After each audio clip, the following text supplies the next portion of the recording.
क्योंकि मनुष्य के हृदय में एक परमात्मा है और एक संसार है। यह बात जंची हुई है। वास्तव में तो सब देश, काल, वस्तु, व्यक्ति, घटना आदि के रूप में एक परमात्म तत्व ही है। जैसे बर्फ, ओला, बादल, बूंदे, कोहरा, ओस, नदी, तालाब, समुद्र आदि के रूप में एक जल ही है, ऐसे ही स्थूल, सूक्ष्म और कारण रूप से जो संसार दिखता है वह सब केवल परमात्म तत्व ही है। भक्ति की मान्यता में एक परमात्मा के सिवाय अन्य कुछ रहता ही नहीं। इसलिए उसकी खाना पीना, उठना बैठना, सोना जगना आदि सभी क्रियाएं केवल उस परमात्मा की पूजा के रूप में ही होती है। गीता 18वें अध्याय का 46वां श्लोक। यहाँ विशेष बात यह है कि आप अंत काल में कैसे जानने में आते हैं। 8वें अध्याय का 2रा श्लोक। यह अर्जुन का प्रश्न बहुत ही भावपूर्ण मालूम देता है, कारण कि भगवान को सामने देखते हुए भी अर्जुन में भगवान की विलक्षणता को जानने की उत्कंठा पैदा हो गई।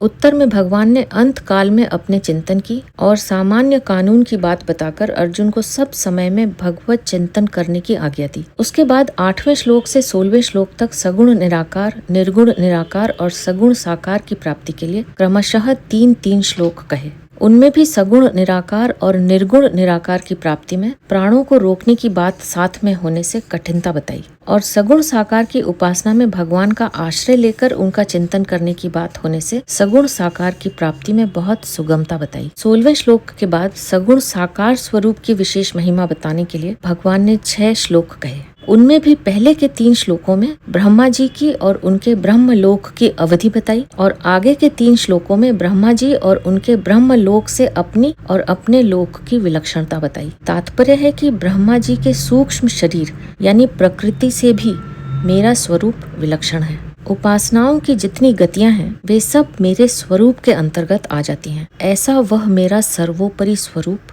केवल मेरे परायण होने से अर्थात अनन्य भक्ति से प्राप्त हो जाता है। मेरा स्वरूप प्राप्त होने पर फिर साधक की न तो अन्य स्वरूपों की तरफ वृत्ति जाती है और न उनकी आवश्यकता ही रहती है। उसकी वृत्ति केवल मेरे स्वरूप की तरफ ही रहती है। इस प्रकार ब्रह्मा जी के लोक से मेरा लोक विलक्षण है, ब्रह्मा जी के स्वरूप से मेरा स्वरूप विलक्षण है और ब्रह्मलोक की गति से मेरे लोक यानी मेरे धाम की गति विलक्षण है। तात्पर्य है कि सब प्राणियों का अंतिम ध्येय मैं ही हूँ और सब मेरे ही अंतर्गत है। यहाँ परिशिष्ट भाव यह है कि भक्ति के साथ थोड़ा भी जड़ता का अंश, अहम का संस्कार, अपने मत का संस्कार न रहे, अर्थात किसी भी तरफ किंचित मात्र भी खिंचाव न रहे। सब कुछ भगवान ही है, ऐसा अनुभव करना अनन्य भक्ति है। सुख की वासना तो एक ही है, पर सुख सामग्री की तारतम्यता अनेक लोकों में है। ब्रह्मलोक तक का सुख भी आकृष्ट न करे, यहाँ तक कि